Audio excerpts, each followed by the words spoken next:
It's time for Class Racing Today, the podcast for the NHRA class racing fan.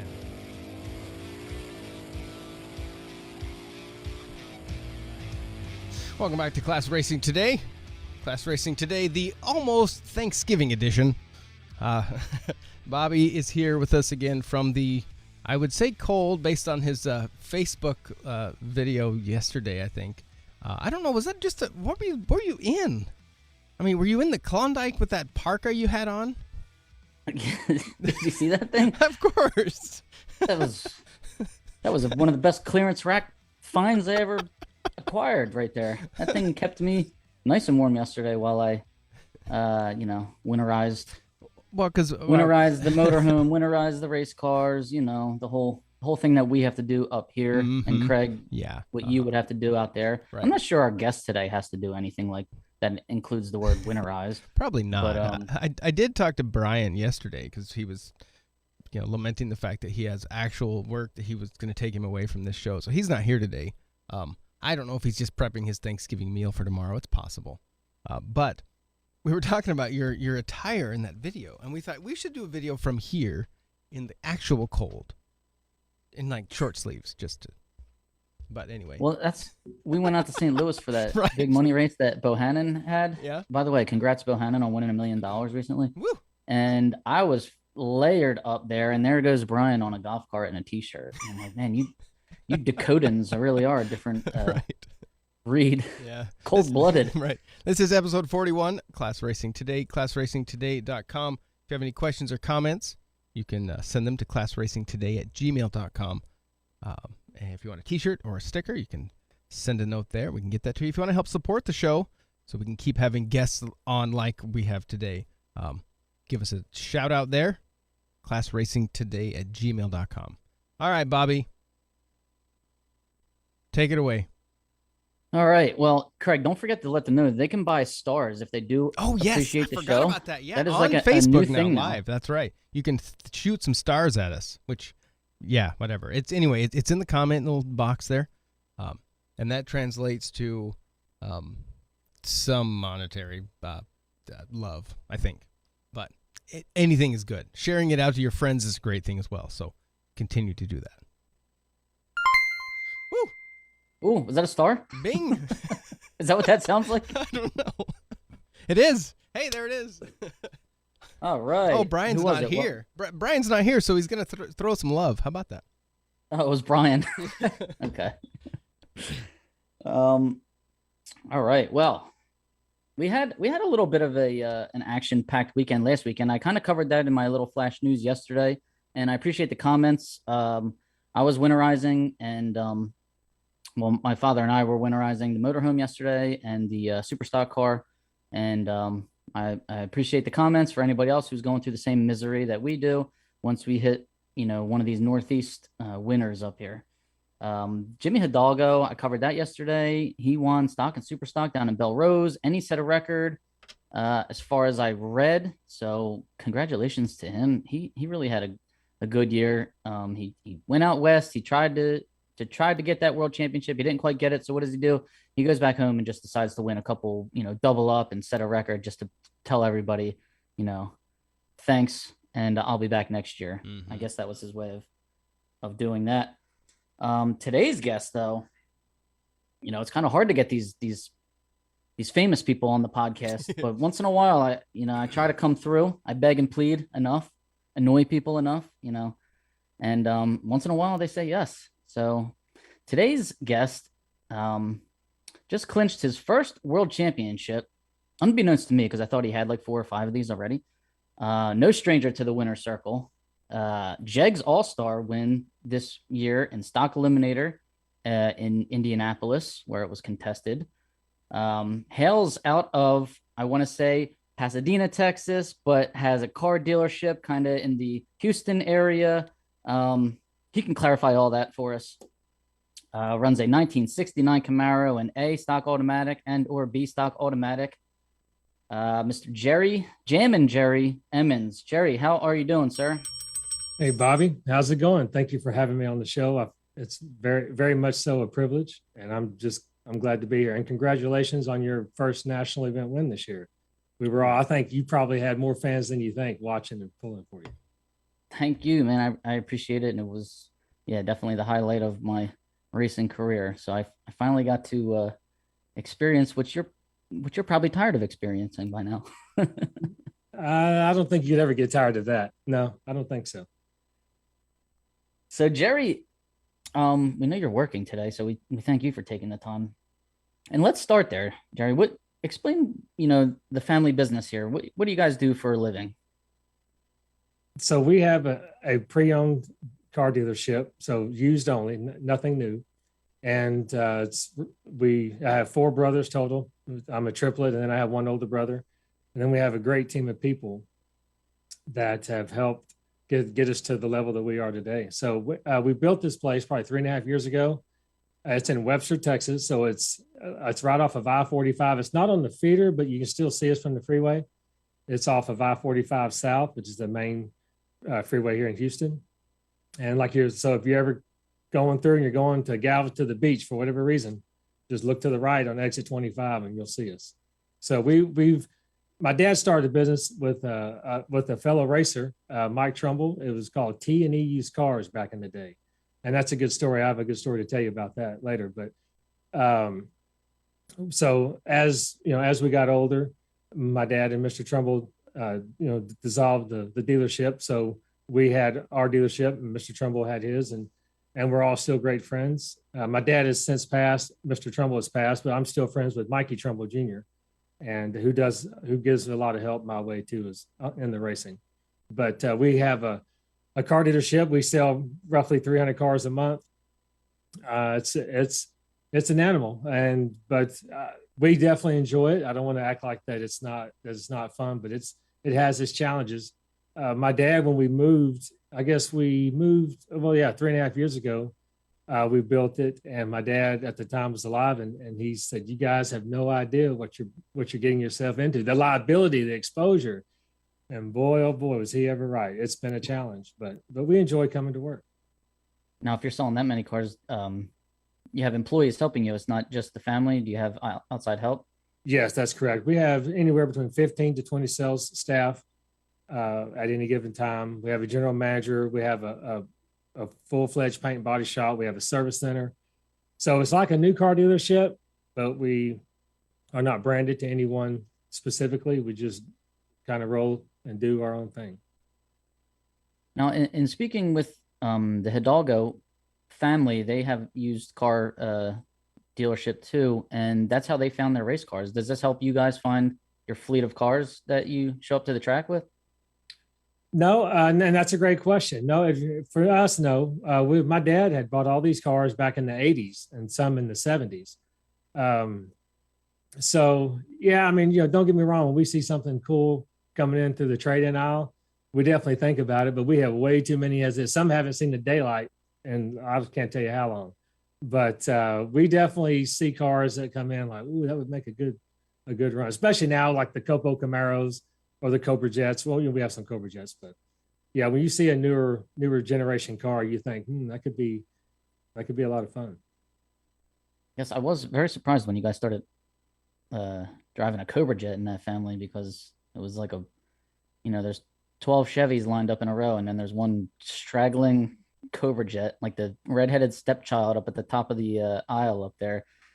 So real quick, how did that happen? How did you guys get a Cobra Jet? I'll say one name, Bo Butner. He's the salesman of all salesmen. So we were kind of wanting to go a little faster to speed up the ET. And Bo Butner could sell ice cream to an Eskimo. I mean, he really can. He's really good, very personable. Anyway, but we've been friends for a long time. And we kind of reached out, and maybe we heard he was selling one of them, because we bought the black one first, then we bought the blue one, and then we built the white one with the help of Charlie Bob Downing and MPR Race Cars. But my older brother was wanting to kind of speed up the ET some, so we kind of thought we'd go into that, and it was fun. We've had our challenges trying to figure it out, getting the tune up right. We leaned the motors out way too many times. For a while there, they would go 7, 8, 10 runs. We'd burn them up, and we thought we knew what we were doing. We reached out for some tuning help, and that didn't work out. But now we have a guy that really does a great job for us. And my brother Gary has really dug into it more to learn more about it so that we're not so self-reliant on someone else. But we do have a good guy that helps us, and it's really made the learning curve a whole lot easier. We're not breaking as much, and everything's back together in one piece, so we're good. Yeah, well, it's always more fun to go to the races and come back with a car that's still in one piece and a motor that's still in one piece for sure. So now let's switch gears here and focus on your car, the '69 Camaro, A stock and B stock automatic, 396, 375 horse motor. Can you tell us a little bit about this car, a little bit of the specs, and maybe how long you've been driving it? That's a great question. I'm glad you asked. So this car came out of, I believe it was Hempstead, Texas. My dad bought it in the mid to late 80s, and it was a G and H car at the time. A guy by the name of Lon Painter had it, and my dad bought it. We were just becoming of the age to race, so he bought it from my brother Terry, and he raced it for a lot of years. And then we, as you know, as time went by, we wanted to go quicker. So we thought, well, we're going to put a big block in it. So there's a really good friend of ours and very good at what he does, Ronnie Spears, with Ronnie Spears Race Cars, and he's local. So we took the car over to him, and my dad didn't know, because my dad was always a 350 Chevy guy. So let me kind of back up for that. So we had like 3 or 4. So we had a 1969 Chevelle, which we still own. My dad bought that in the early 70s. And then that was a super stalker back then, but all they did, they just got a torch and a hammer and kind of beat in the frame rails. So they could put like an 11.5-inch wide tire in it, never tubbed it. So it was like a super stock L, K, M, whatever it was, all those years. And then so as it, and it wasn't very competitive in super stock. So as the years went by and I started driving, that's what I started out with. But we had a 350 small block that we bought off of Larry Henderson, and he had a stick car at the time. So we put it in, and that's how we got started with that. And then every car we had a 350 small block. So we did that because we only had to have one spare motor, one spare converter, one transmission. So you had 4 boys racing. My dad had a super stocker at the time. So it made everything very affordable. We and still to this day, we try to run as lean as we can without overextending ourselves. And this car came from Hempstead, Texas, and it was a 350 small block at the time. Terry would raced it for a lot of years, but then he wanted to put a big block in it. Well, my dad was very anti-big block. My dad was very like, you'll never spin a tire with a 350 small block with a power glide. That was his thing, right? So he slid this car. I guess somehow he spoke to Ronnie Spears, a guy that bracket races, really good driver. And we kind of pulled the engine out and slid it over to Ronnie Spears, and never told my dad until it was halfway getting built. And he wasn't very happy about it. But so during the build, Terry wanted to go super stock racing. And at the time, Gary Wisecarver had taken our 1969 Camaro convertible super stock car, which was the 350 small block Super K, Super J car. And we had converted it to be a big block, which we bought Dan Fletcher. If you remember when Dan Fletcher had pulled out his reliable 396 aluminum head deal and put a modified motor in his car, well, we bought everything from carburetor to transmission. We bought everything. And so Terry wanted to go super stock racing. So but that was going to be for me. So he said, well, I'll tell you what, you take my stalker, because I know you want to drive a big block stalker, and I'll take the super stalker. So that's what we did. So we changed before the car was ever built, and we never switched. And he's gone on to have the modified Cavalier now, but I really enjoy the big block, big block combination. I wanted to go as fast as I could, and I thought I would win a lot more races than I did. But it brought a whole new set of challenges. For a long time, I drove an iStock automatic Chevelle, which was 1180s to 12.0s, so it was a clean tree most of the time. Now I have to get used to the other cars leaving in front of me. And I wouldn't say I'm the best, but I like my odds judging the finish line with a slower car looking over my shoulder. I was able to do that pretty well. But now I have the rate of closure with a big block that I was never used to. And, you're going, 20, 30 mile an hour, sometimes 20, 30 mile an hour faster than the guy you're running. It's not as easy. So that brought on its own challenges. And, it took years and years to kind of get through it, making changes to your driving style. That didn't work. So you got to try something else. So I hope that answered your question. But yeah, so It came from Hempstead, Texas, naturally as a 350 small block. We converted to a big block combination, and I'll never ever go back to a small block combination. I will never drive a slow car, just because I feel so confident in what I have now. Yeah, now anybody that's listened to this podcast before knows that I think having the faster car is a little bit of an advantage in the closing rate. More so though, maybe not as much about having the faster car, but not having quite the differential. If you're getting chased, if you are chasing, if it's, let's say, less than I don't know, a half a second or whatever, 0.75, you can judge no matter if you're getting chased or chasing. Like when you are chasing, let's say you're chasing, Bill O'Connor in the slow roller, like that's tough for you and tough for him. I mean, that's nobody's that has an advantage there. He does because he gets the clean tree. I think I would say that the slow car has the advantage. But when you can change up your whole, you make all the races look different for yourself when you are maybe in like that B, C stock automatic area where you're in the I don't know, say like low tens or something like that. I just think it's just a great place to be for drive. I can take a driver who's maybe not so polished and make them drive better than they normally would. I completely agree with that. I always call him the king, Al the King Corda. I remember he won a national event one time, and I believe it was in one of his Chrysler cars. And I remember reading the National Drag Show article, and he had really laid it out and explained it very well. He just said, when you're the faster car and you're chasing, it's like looking through the lens of a video camera. You see it in front of you the entire time. Whereas opposed to when you're the slower car getting chased, you're just getting snapshots of the run as you keep looking back. And so I have a lot of respect for guys like Jody Lang, last year's world champion. He is the man, and not just a slower car, but you're talking about a boxy, square nose front end Malibu wagon, and that guy is probably the best I've ever seen in a slow car. I agree. When you can do it in something like that, that speaks volumes. Now your car is got to be fun to drive too, as far as it shoots the front end way up in the air, lands nicely too. What kind of shocks are you running on the front of that thing? So I have the Santa front shocks on the front, and they do a really good job on the landing. The guys are in their technical department. I told them what I wanted.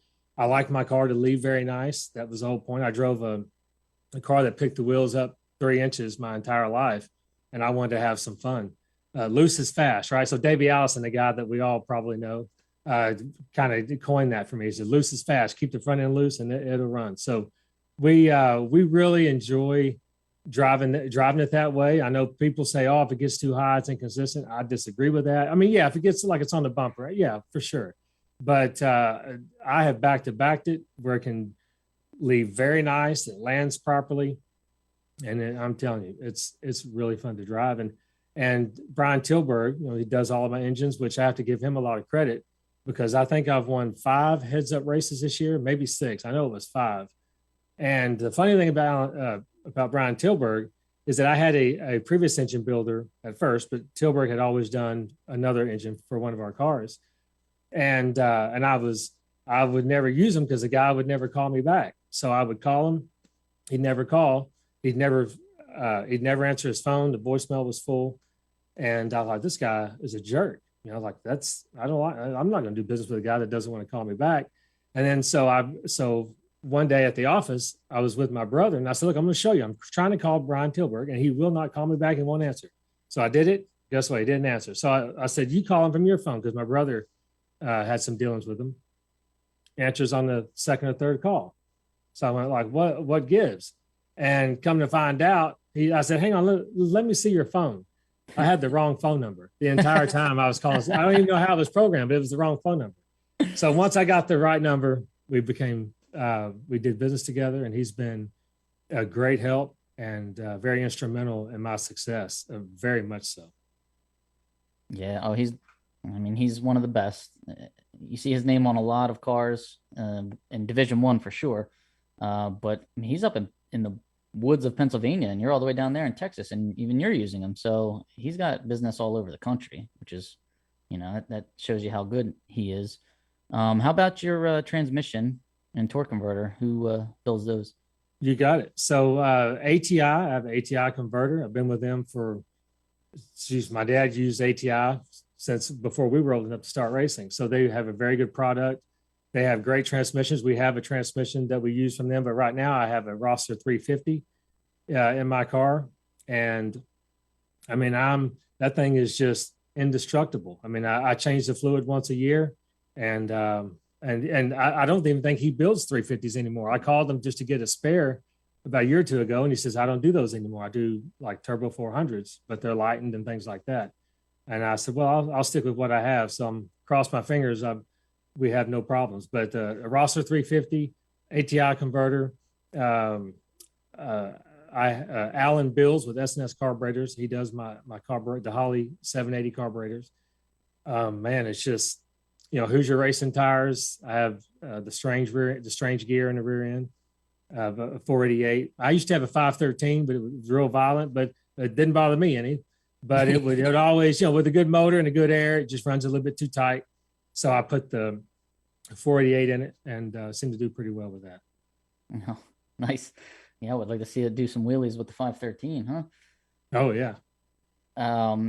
So you guys are well represented, or I should say, you guys represent Lucas Oil at the track like a pro team. It's a sight to see, and you can be envious as a sportsman racer and say, how am I ever going to compete against a team like that? Look at them. They show up like it reminds me of when we were in high school, sports or baseball. You show up and you look like a unit and you intimidate people like that, you can win the game before you even step foot on the field.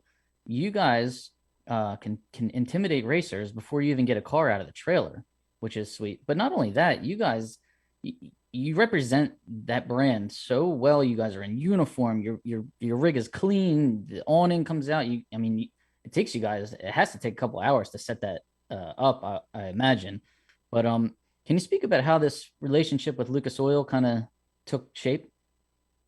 That is a wonderful question, and I would love to tell you that story. And it's really interesting. So Bob Unkerfer, right, the NHRA announcer, it's his birthday today. So happy birthday, Bob.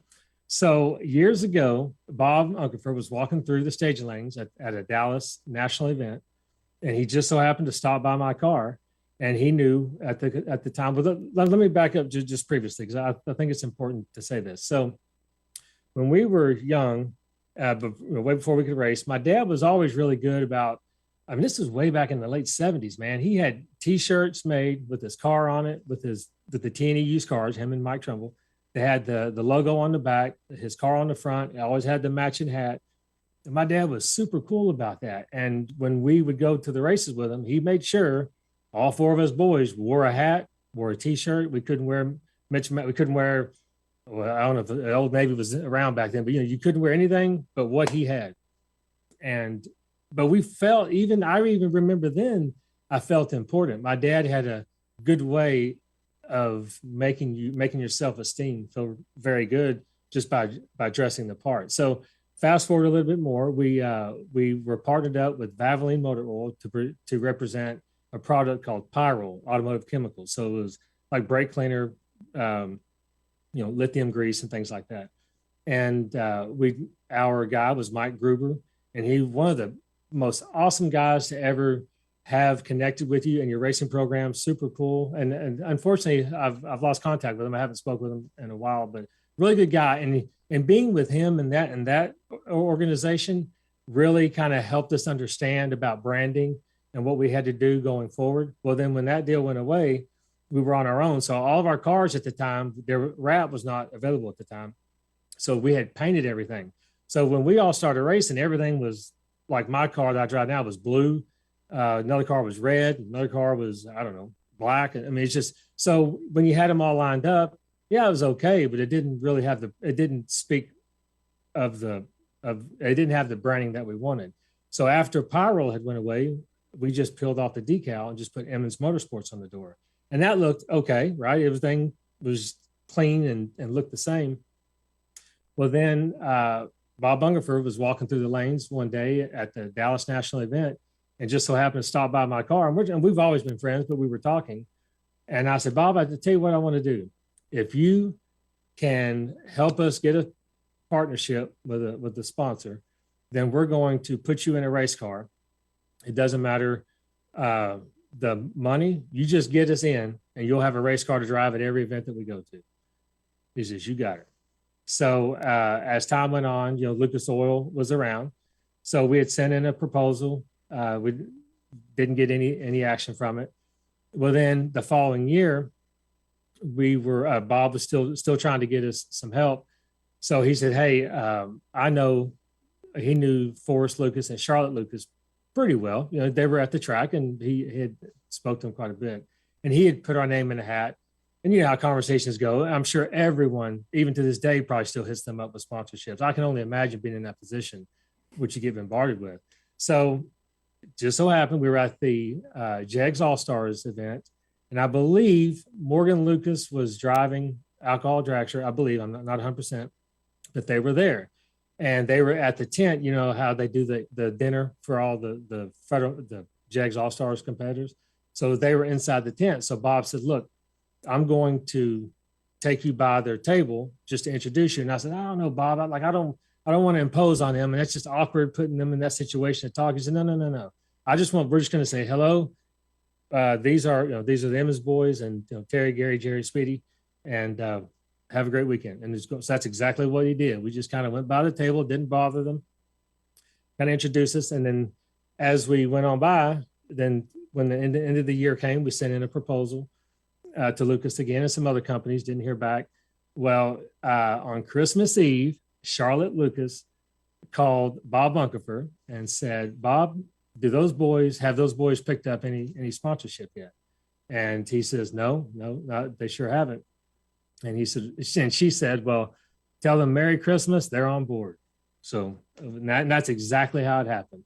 Wow. So it was, so it's always it's not a multi-year contract. It's a year-to-year contract, which I can respect them for that, because, you in this day and time, you don't need to tie yourself up for a lengthy contract, and it puts all the power in their hands, as well it should. And we do.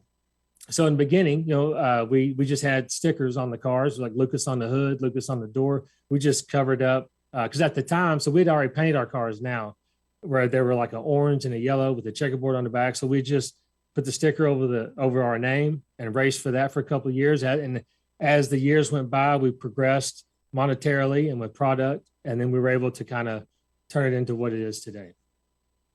Excellent. Now, how many years has this been going? Geez, someone else asked me that. I want to say we had the 18-wheeler since 2009. So that it was probably 2005, 2006, I think is when it happened. Wow. Yeah. So our longest year over year, going for 15 years now. Yeah, that's great. Yeah. But that says a lot about their company too. Yeah. And I mean, on top of that, they sponsor the Sportsman Drag Racing Series, which is, nice of them. I appreciate any company that pays contingency to us or helps us in any way. Like, I try to, give them, shout their name out on this broadcast or this podcast anytime I can. Which is why I've been keeping everybody updated on all my contingency payments that I've been receiving, and just trying to say, hey, this company paid.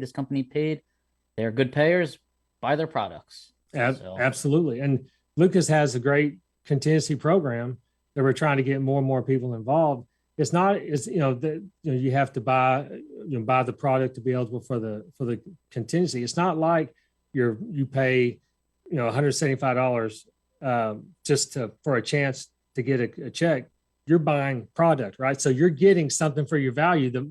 You're getting value for the money the moment you swipe your credit card, the minute you give them the cash. And now you're eligible for $300 to win when you win a national event. I mean, it's done. It's paid for. And then for your divisional level, you get paid for that too. So it's an incredible program, and I hope more and more people support it in the future. And Jerry, you guys can sign people up for that program at your trailer, right?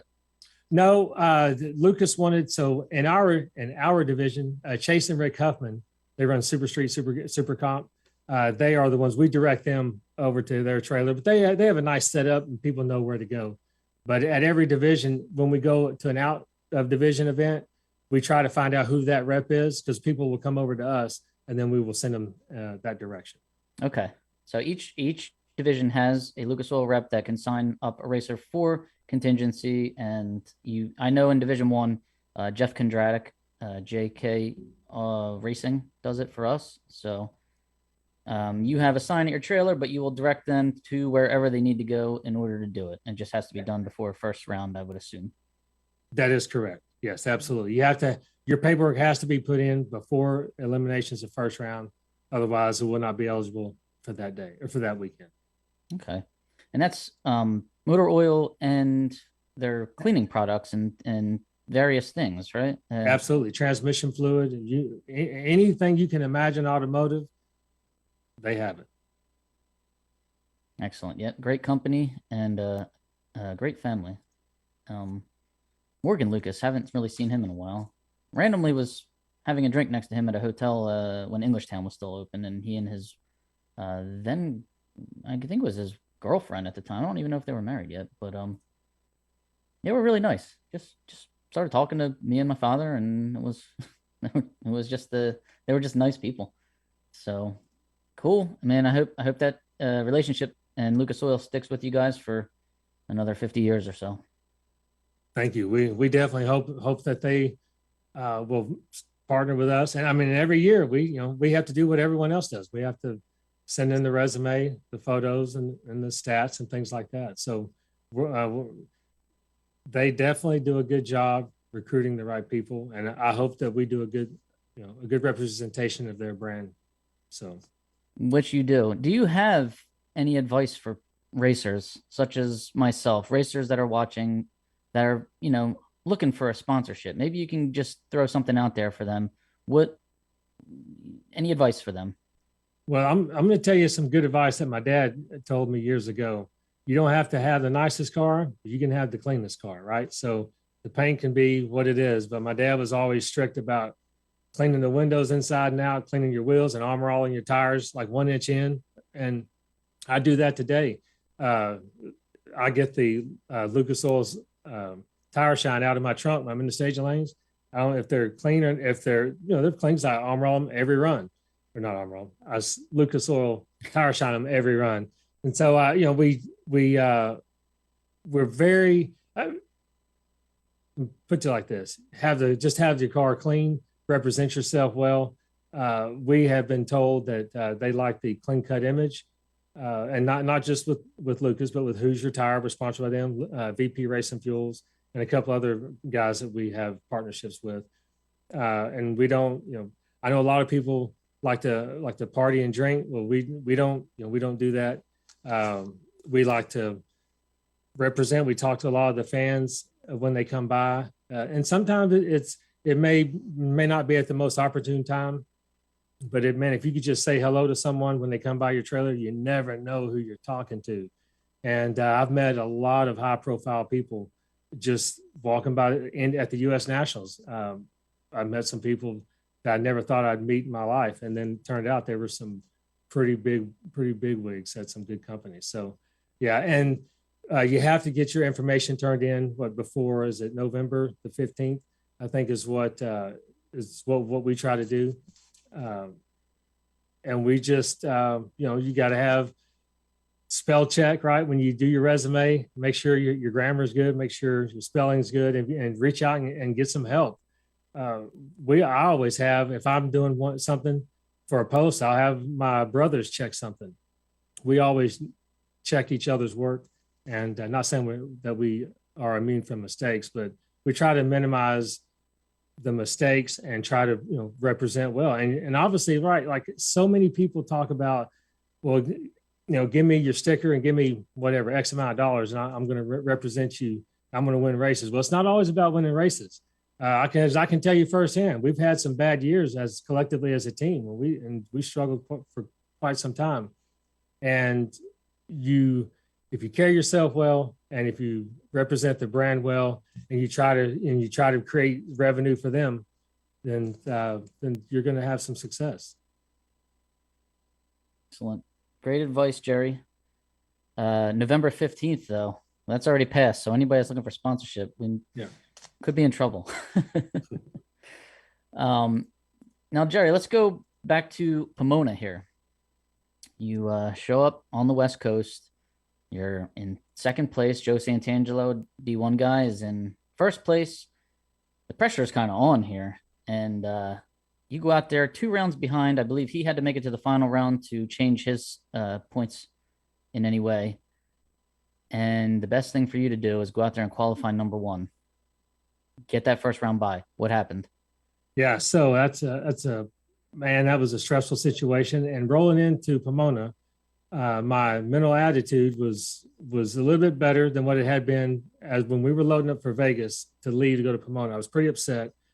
I had 2 opportunities to capitalize and improve my points total, which I did not. So I felt like this thing was slipping through my hands, and I wasn't very happy about it. But by the time I got to Pomona, I was unloading. We had talked about a strategy. We were going to run B because I can run farther under the index, just in case there was a heads up. I felt like I was pretty competitive there. So we made the first run, had the weight in it, all the oil in it, and we shut off and we said, okay, I think there were 57 cars. And we made sure that every car went down the track. And so Lee Zane, which I want to talk about him after this, but so he had called me, and my best friend, Jeff Miller, was telling me about the same time, hey, look, we have an opportunity to get the first or second round bye. Or actually, we were focused on the first round bye at the moment. And he said, we need to get this car and go to the pole. Well, generally, I don't like doing that because I don't like running my car out. I like to keep it about 7 to 7,500, keep the average down. Just because, across the United States, people go fast, it gets the average up, and we need to protect it. It's hard enough as it is. So we had made the decision, talking to Lee Zane and talking to my best friend, Jeff Miller, this is what we're going to do. Now, we didn't get all of it. We didn't chill it, but we did get the oil out of it and change it. And we got it down to the minimum. And when I went to the finish line and it turned off, Lee Zane had texted me and said, well, we missed it by 4 thousandths, but that's okay. And then I replied back. So I was getting my ticket. I was like, man, that's frustrating because now I'm not going to get it. And I was so focused on the first round bye that I didn't realize I would get the second round bye, which in turn, I would rather have that just for the fact of, I'll have a bye run first round. If I was in 1 qualifier, whoever I would run in the second round would already have a look at the tree that day, already have a run in the books for them. So, as Kyle Seipel would say, right, you got to race for the odds and do what we create the win light in your favor more. So as it turned out, I had to run John Irving Jr., which is a very tough competitor. The guy can hit the tree. He can drive the finish line like no other. And I don't know if he knew, I don't think he knew exactly what was at play there. We didn't talk much, and only because that's probably not his fault, it's mine. Honestly, I was under a lot of pressure, and I was just trying to focus and not make a mistake. And so I won first round because he turned it red, thank goodness. And as we turned off the track, we had I pulled off track. I made him stop, and I got out to shake his hands. And man, I know you don't like losing first round. I know you were red, and I'm sorry about that. But I don't know if you know this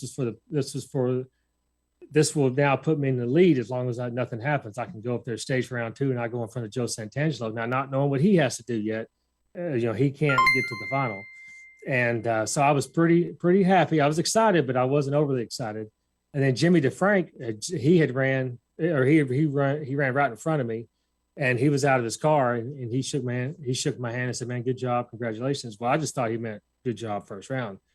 And he said, and I said, well, it's good, but it's not over yet. I have to make sure I go farther than Joe or whatever, or he loses.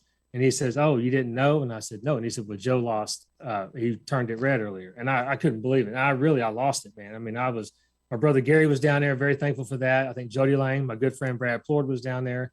Mike Boehner and his wife were down there. So it was really a lot of cool people that were around. And I just couldn't believe it. Like this, you got to be kidding me. Like it's over. I just And even now, like I'm starting to understand, man, hey, you actually won the world championship, because it's not that I didn't think I could do it, but we try for so long, and it's a very big goal. And I just couldn't believe it, because I had told my brothers, I said, look, I don't want to know if Joe wins. Don't tell me if he wins or loses. I don't want to know anything about that. And so when we were running, I ran towards the back of the pack, and I guess Joe was one of the first couple of cars out. I didn't know that, and I didn't look because I didn't want to know anyway. But it was my heart started pumping pretty good, because when we're at the front of the lanes, there's two lanes all the way to the back. I'm at the back, and I just kind of put my head down the floorboard. I'm waiting for I'm talking to Lee Zane by phone, talking to Jeffrey in the door, and I'm not really looking around. But then I look up, half of the session's gone. So now my heart starts pumping. Okay, here we're about to go. And then I kind of put my head down again. Jeff Miller comes and talks to me. Lee Zane just said, look, I'm going to leave you alone. You got this. So then I look up again, and there's only like 6 or 7 pair left, and it's my time. So, it's just, I can't describe it. I have chills telling you about it now. But when I crank the car up and you go through that little wall at Pomona, and you go in front of the tower, and you go into the Bryant, this is it. This is, you're either going to win the championship or you're about to lose it right here. And interesting, if I could, when I won, right, when John Irving went red, and then I went up there for the bye, and Lee Zane and all my close friends said, look, man, don't crank this thing any more than you have to. Let's push it. We had a jump box on hand. We had everything in play in case something happened, because my luck, the starter would have broke or something. So anyway, so it was nice. And I was just going to take the tree and back up. And I told my brother, I said, no, man, I want to go down the racetrack. Like, this is a world championship moment for me. And it was just important for me to go down the racetrack. Excuse me. Because that means a lot to me. So anyway, no, we know it, Jerry. I'm getting chills just listening to the story. I know what you're going through in that car. The cars are going by you. It's your turn. On my legs, I'm starting to shake right now. My hands just got cold listening to your story. Yeah, it was intense. And you had a world championship on the line. I don't have that on the line when I go up there. Just a nice paycheck and a little bit of bragging rights. But I don't know that I would have even been able to sleep if I was in your position out there. I didn't sleep much. I got up the night before, like at 4 o'clock in the morning, and I got out of we stay at the track. Our 18-wheeler is rigged with 4 beds, a shower, and a refrigerator and all that. So I couldn't sleep. So I got up and walked all the way down to the end of the track and all the way back, walked back again, all the way back, laid down, and I couldn't really go to sleep. The sun comes up. So I was like, man, I don't want to be too tired. And, and then it's just, just as the moments go by, that this is today's the day. And I can't even describe it really, because I didn't talk to a whole lot of people much that morning, just my brothers and my guys, Lee Zane and Scotty Richardson and Jeffrey. And I almost felt like I was kind of elevated a little bit out of my body. I swore I checked my tires 100 times, checked my throttle linkage on my carburetor. I just kept busy because I didn't want my mind to be idle. And we talked about different scenarios of game plans, depending on how the weather looked and what the trend was for the cars going down the track.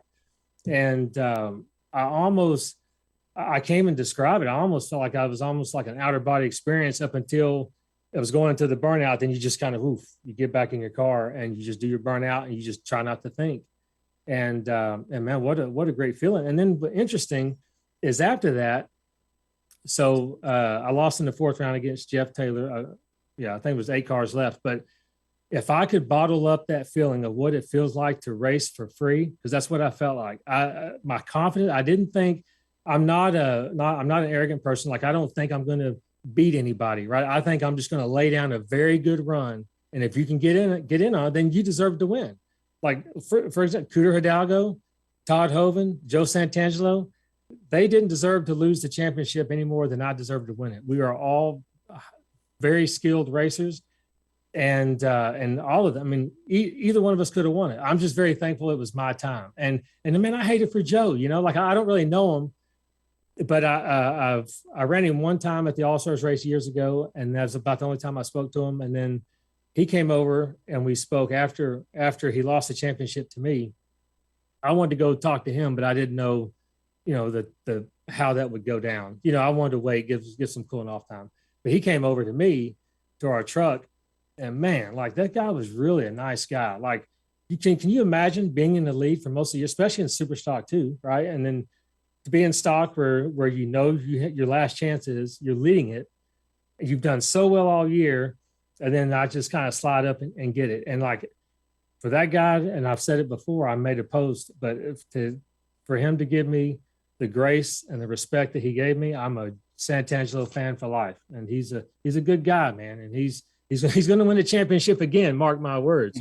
But he made me lose 10 years of my life. I can tell you, with the stress that was involved, but a really nice guy. And it really turned out well. But to kind of talk more about like the racing for free, I really felt like it was no pressure. And I don't know, if I can get that feeling back, and when we start racing at the end of February, I'm excited to see how my year is going to turn out, because this is just a big milestone for me. And wow, it's just I still can't believe it. I'm very grateful.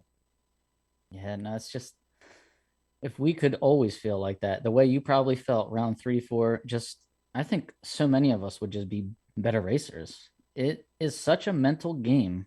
And the racers that can control their emotions, the racers that just don't shake the way I just did while you were telling me that story, like they're the ones that see the win lights, more often than not.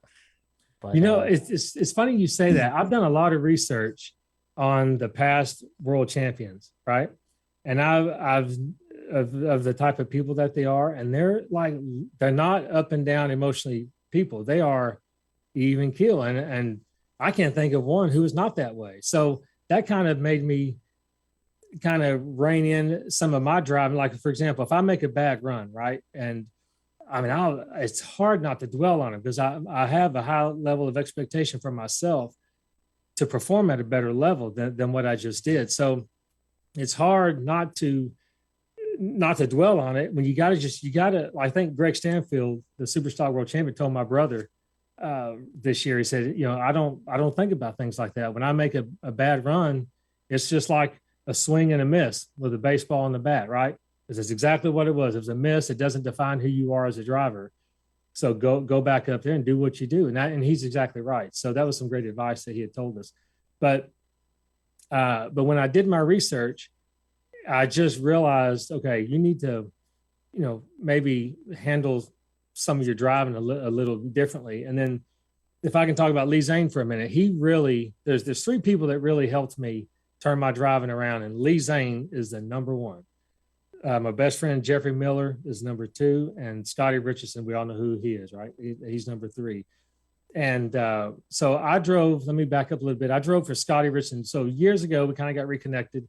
And Scotty said, why don't you come up and drive my dragster at the Tin Tucks. It was at Bowling Green, Kentucky.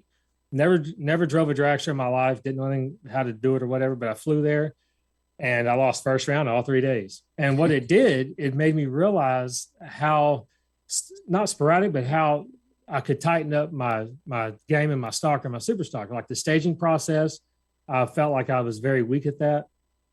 And just being around Scotty and his mentality, he is very confident, and he just, when he talks to you, I don't feel like he's a good friend of mine. I don't feel like that he tells me something just to tell me something. He tells me the truth, and he tells me if I'm bad, and he tells me if I'm good, and if I got lucky. He does all those things. So fast forward to 2018, I had at the beginning of the year, I had called a meeting with my brothers and a couple of my friends of mine that we raced with. And we went to Lupe Tortillas. Have you had Lupe Tortillas? Because you haven't been down this far enough yet, this way. But Stan and Sheila Holt, man, the Lupe Tortilla Mexican restaurant, you haven't lived life till you eat one of the dishes. But so we go to Lupe Tortilla. We have a race business meeting. And we're trying to, and the purpose of this was to get us a little bit more streamlined, where we designate, okay, one person, you're in charge of race fuel. You're in charge, make sure all the tires are good on the cars. You're in charge of food and drinks, and you're in charge of getting spare parts together, all that stuff. And so we were trying to kind of organize and so we don't have such a circus going on at the racetrack. So what had happened, that was in 2000, beginning of 2018. So I drove okay. It wasn't bad. I had a chance to win the championship in 2017, the year Justin Lamb won it, but my father had passed when I was at a division race. So we left and went home. And I just didn't feel like going. And I'm not saying I would have beat Justin Lamb, but I had some early exits to improve on, and I could have been a contender, I think, for sure. Not saying I would have beat him. I'm not saying that, but so in 2018, I came out, I was good, but I wasn't, I kind of had some hit and misses. So I called Lee Zane, was going to Indy that year, driving a third gen Camaro stick shift car. And I chose him more so for the fact that it's a lot of the one-on-one. I could call him at any time, night or day. He would answer the phone. And we spoke about my starting line driving, things like that. And I had run it up at Indy that year, and he was there, but he had already left. But we had stayed on the phone, and I was like, I was emotionally wrecked because I wasn't driving as good as I was wanting to, and I turned it red in the final, and I was blatantly red. And at the time when I went down, I thought, man, that was close. I bet it was 5,000 red. I got my ticket, it was like 30 red or 32 red, whatever. It was embarrassing. And but then when I watched the video, you can tell I left on nothing, right? It was a joke. So from that moment on, we have been together, Lee Zane and I, and he has developed a curriculum for me. As far as the practice, the conversations we have, and he's another one like Scotty. He doesn't mince words. If you do a good job, he'll tell you. If you do a bad job, he'll tell you, and respectfully, of course. But he really had turned the way I interpret the bottom yellow. He turned it completely around. And I'm not saying I'm perfect, but I'm light years better than what I was. All because this guy took the time out of his day to help me because he knew I was struggling, and he has a curriculum, I guess, for all of his class students anyway. But we talked more, and then he wanted to do something different. And what an amazing guy to really help people. He's a world champion, right? And two-time world champion. So he kind of subscribes to that theory. When you're at the top, you reach one and you teach one, right? You grab someone and you teach. And so that's why he's got the school with Bud McNasby, and they do a really good job helping people and kind of, ironing out the wrinkles. And I have to say, him alone did a lot for me. And I can't be more appreciative for what he's done. He has a really good program. And we have to get him on here. I did speak with him before. I know he has that driving school. I went to Scotty Richardson's school about 10 years ago when he had it. And, I learned things there that I still use today, obviously. But yeah, Lee Zane, he's a little bit more local to me, and would like to hear more about the school that he has. I know Luke Bogacki has one with Justin Lamb. So they are popping up. I think that's why the competition is just so ridiculous at this point. It's so hard to win. Everybody's gotten better. So yeah, we'll have to talk in and dive in with Lee Zane a little bit more on that. Jerry, when you are not racing, what do you guys do? What do you do for fun over there? This is it. We are married to this dealership. We do what we can 6 days a week. We open Monday through Saturday, then we close on Sundays. And when we're not working, we work on race cars. We don't take a lot of vacations, and we will, as time allows, but we're really devoted to, because this is going into our fourth year of the dealership. So we're just trying to make sure this is going good before we can start taking some family time vacations. But our family time is really at the racetrack. And I hate to say that, right? Like, oh, everybody says that, but like, that's how we grew up with my dad. My brothers and I have a very close bond. And we just really enjoy racing. And so we don't really, I don't know, do anything else for fun. We like to work on race cars. I have a lot of good friends that come over and help me. So anyway, it's just really, really nice to be able to race with my brother. My older brother hasn't raced in about 4 years. He was the 94 stock eliminator world champion. So his oldest son is racing with us now this year. So it's really nice to have both of them together racing with us. It's almost like, because with my dad gone, we're definitely missing a big element. But with my older brother racing and we're all together at the track, it's like the band's back together. We're having way more fun than we used to. Slate Cummings, the Mosier crew, right? Slate and Britt Cummings, they're always parked close to us at the racetrack at the divisional level, whatever. And years ago, and they have a great time and they win a lot, right? So we're parked either perpendicular or side by side, and Britt, Britt comes over and says, "Boys, I got to tell you, we're miserable looking at you guys. Like, we're having a good time and y'all are absolutely miserable. Like, this is your problem. You need to loosen up and have more fun." And we took that to heart, and we became pretty good friends right over the years. And because they used to beat us with a bat, I mean, it was incredible. And we just kind of learned like not to take it so serious. Jimmy DeFrank's another one of them. If you read anything that he writes or any interview that he gives, one of the first thing out of his mouth is that he just wants to have fun. He's enjoying it. And I think that if you don't enjoy it, you're really going to make it miserable for the people around you.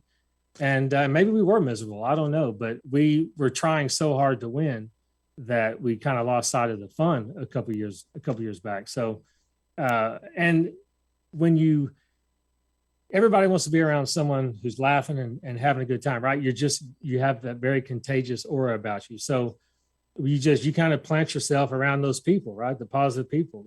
Mike and Paula Cotton, Stan and Sheila Holt. Like, I love talking to those people because they just make you feel good as a person. When you leave a conversation with them, wow, you just feel good. Right. They enjoy life like you're supposed to. So anyway, but there's just so many people involved and a lot of sacrifices that go on. When we race, a lot of people like our employees have to run the dealership for us. We have a lot of good people in place, but like I have a wife with 2 young kids. I met my wife at the racetrack. I think that had to help for her understanding of what goes on, and a lot of sacrifices there that she has to do. My brother, so like when we're busy at the dealership and we have to go to a race, well, I'll slide out the back door and I'll go work on the race cars, and they cover for me, whether it's buying cars or going to the body shop, helping them out there, or talking to a customer. Everyone kind of rises up to the level where we can help each other. I'll get the race cars handled. You guys take care of the business, that kind of thing. Yeah, a good team effort. And that's obvious at the track. I've seen you guys race. I observe who's kneeling down at the window with the notepad, telling the driver, this is what we got to do. Who's got the dial in, who's checking the tires. I mean, it is a team unit, and it just happens to also be a family too. So it's like a 2-for-1 deal. So that's wonderful. Absolutely. One thing I want to brag about my best friend a little bit, Jeff Miller. So I met him at a Dallas National event through another friend, and we just hit it off from the very beginning. I met him at the race, and on Monday morning, he was going to college at the time. He shows up at our dealership, just this little dorky kid with glasses, right? Just a really, really nice guy, but he's like you with math. I mean, this guy is unbelievable. So just over the years, we've had a really good friendship, and we mesh well together. Jeffrey will give me, I'll have a game plan in my head of how we're going to race a certain competitor or whatever. And he was really good about getting me out of my box and saying, no, you're not going to drive this way. We're going to do this.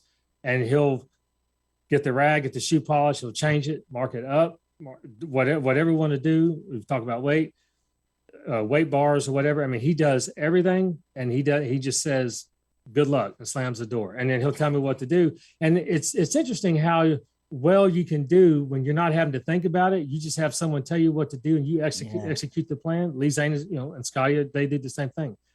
They help you execute, but their confidence in you. I guess what I'm trying to say is that when you have people around you, like my brothers and Jeffrey that are with me at the races all the time, when they have the confidence in you, they make you believe you can do it. Gary Stein is one I have to brag on. I met him when he won the U.S. Nationals in 1994. He beat Scotty Richardson in Super Comp, and I won stock that year. And that's my first remembrance of Gary Stein. And over the years, I've watched him win championship after championship, national events, and I'll talk to him and I'm careful not to get in anyone's way. I don't want to bother him. I know he works daytime. He works a day and night. So, but I listen to what he says, and I like him for the same reason I like Scotty and Lee Zane and guys like that, because they shoot you straight. And I feel like when he's speaking, I'm going to listen, because he could give me some information, which he has a lot over the years, where I retain that and I remember it. And it's really, really nice to have. I consider those guys as my friends, and it's good to have it. But my friend Jeffrey Miller has really stepped up, and he sacrifices a lot. But the races that he can't go to, he'll be on the phone. He has a young family too. He'll be on the phone all weekend long with me, and watching the trend, telling me what to do. So, he sacrifices a lot with his family, his friends, and things like that. So I'm very appreciative of the people that I have in my corner that enable us to do this. So that is awesome. And I will, since you complimented my math skills right there, I guess I'll throw you a bone here. According to Drag Insights, is this in good or A-Stock bad? Automatic, your average reaction time right now, 0.36. Okay. That's not good enough. Okay. B-Stock Automatic, average reaction time, you're 0.33. So your driving skills are better in B-Stock Automatic. There, I just gave you a free bonus. Yeah. Okay. Yeah, we're going to have to work on that. Your win percentage is much higher in B-Stock Automatic too, but you don't have quite as many rounds under your belt. So I'll let you go with that one. Okay. But I want that reaction time improved for next year. Except I completely agree. Yeah, that's not acceptable on my behalf either. So we're gonna have to work on that. Really, I thought it was better than that. That's a shame. Wow. That's going back many years. So okay. Maybe there, you said there was an off year in there who, maybe a little couple of offshoots. But that's all right. Oh, yeah. We all know we all know how good you are. I just wanted to make you feel bad for a second, because that's what I do, Yeah. For sure. Jerry, we really appreciate you coming on today. You took time out of work. Who would you like to thank before you go? I know you have probably a little list of people. Yes, if you don't mind. So Todd Bailey is a real good friend of mine. I'd like to give him a shout out just for the fact that he comes over. So how I structure when we work on race cars, I do family time first. And then when the wife and the kids go to bed, I'll go out to my shop. Well, I have a very good friend, Todd Bailey, that works for NASA, and he comes over at 9:00 at night. We work till midnight, 1:00 in the morning on the race cars, and he goes home, gets up and goes to work like we all do. So I owe him a lot of kudos for that and helping me. VP Racing Fuels helps us, and they do a lot of things for us. Obviously, the Lucas family for what they've done. Hoosier Tire. It feels like we have a family with with Lucas, VP, and Hoosier. We feel like we have a very good family bond between all the employees there that we interact with, and they're just really nice. And I like doing business with good companies. But Pete Perry is a guy that I need to thank. He's an older guy, he's in his 70s, that races, and he's a killer in super stock. So he has kind of taken our dad role, right? So and he races with us, and he does a lot for our program. When we have a problem at the track, he's Johnny on the spot. He works on it and fixes it. And I almost feel so guilty, because there's, our mechanical ability is limited. So he just jumps right in and grabs his tools and says, get out of the way. Like we make a joke. Pete Perry's a guy that he's a guy that can fix anything with spit and a pocket knife. Like he's that kind of guy. And he's done a lot for us. A lot of friends too, I believe, Jerry, didn't he? Yes. He just win something? Yeah, exactly. A lot of friends and family. We had some friends of ours, or some family of ours, they mailed us some bracelets that said Emmons Motorsports on it. And there's like good luck bracelets to go out west on. Like, just so many people have been nice supporting us going along this journey. And I appreciate that. And they wrote a really nice letter to go with it and say, just good luck. And I want to say that a lot of people, a lot of people I don't know had messaged us through Facebook, through Messenger. A lot of people got my phone number through another racer, and the text messages and the calls. I'm still trying to get caught up on that, but to have other people so excited about your success, is really moving for me, because I didn't know that. And I hope that I can be that person for them one day when they win a national event, or even a divisional, or a world championship one day. I hope I'm that friend to them and give them the same courtesy they gave me, because it means a lot. Because without the connection that we have with people, this championship would be worthless to me. It would be very empty. And it has its value because of the people in the racing community that have reached out to me and said, "Hey, we're really proud of you." And I'm very thankful to have to know, even for people I don't know, for people to reach out and say nice things. It was very nice. No, it's awesome. And I know it now. I got so many texts and calls. I got a text from you there that day. I mean, it was just great. It made me feel so special. So I can't imagine what a world championship, what you must be feeling like. But hats off to you, Jerry. Thank you to the viewers. Bob Unkefer was watching. He sent us 200 stars. Thank you, Bob. Thank you, Tim Stickles, who has also supported the podcast with his roofing company, sent us 200 stars. And Brian, we know Brian's out there, and he sent us 50 stars. Brian Anderson, thanks, buddy. Jerry Emmons and Emmons Motorsports, congratulations. Good luck in 2022. We will see you out there.